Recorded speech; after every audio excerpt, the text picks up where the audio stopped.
So hi everyone, today मी तुम्हाला आज सांगणार आहे की चांगला अवाकाडो कसा घ्यायचा. तर हा अवाकाडो आहे म्हणजे नॉर्मली आमच्या इथे एक ग्रोसरी शॉप आहे जिथे व्हेजीजही भेटतात, तिथून मी हा आणला आहे. तर चांगला अवाकाडो ओळखण्याच्या काही 3-4 मेन गोष्टी आहेत. त्यातली एक गोष्ट म्हणजे अवाकाडो हा कधी पण असा ब्राऊन आणि काळपट शेडचा असावा. हा कधीही ग्रीन घ्यायचा नाही. जर हा फुल ग्रीन असेल याचा अर्थ तो पिकलेला नसतो आणि हा ओव्हर पिकलेला नसतो. दुसरा, तो पिकलेला कितपत असावा. तर दुसरी गोष्ट, जो पिकलेला कितपत असावा असं असेल तर तो कधीही नरम नसावा, म्हणजे असं दाबल्यावर एकदम असं पुचकेल किंवा अगदी हातमध्ये जातील असं नसावा. म्हणजे तुम्ही बघू शकतात की किती सॉफ्टली हा दिसतोय. म्हणजे फळ पिकल्यावर जसं असतं ना तसं, की हा आता परफेक्ट आहे माझ्या यूथसाठी.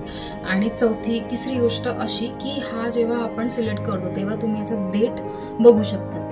तर हे जे देठ आहे हे मी आता तिथेच चेक करताना काढलं होतं. तर याच्यावरती अजून एक असे कव्हर असतं, ते तुम्हाला हाताने काढायचं आहे. ते काढल्यावर तुम्हाला बघायचं आहे की हे जे देठ आहे हे कधी पण पिवळं किंवा व्हाईट असं असावं. हे कधीही ब्राऊन नसावं किंवा याच्या आतमध्ये कुठल्याही प्रकारचे डाग नसावे. जर डाग असतील म्हणजे हे फळ किडलेलं असेल. ओव्हर ब्राऊन असेल तर याचा अर्थ ते अतिशय पिकलेले आहे आणि ते खाण्यासाठी अयोग्य आहे. तर आता मी तुम्हाला हे चिरून दाखवते की हे चिरल्यानंतर आतमध्ये कसं दिसतंय.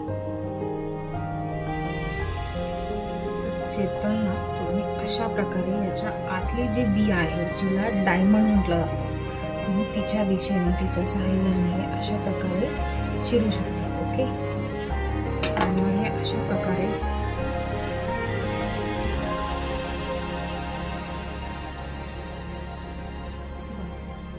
थोडं असं झालंय. तुम्ही बघू शकतात की हे जे अवाकाडो आहे हे खूप सुंदर असं एकदम क्रीमी टेक्स्चरचं आहे. याच्याला स्वतःचं एक ऑइल असतं.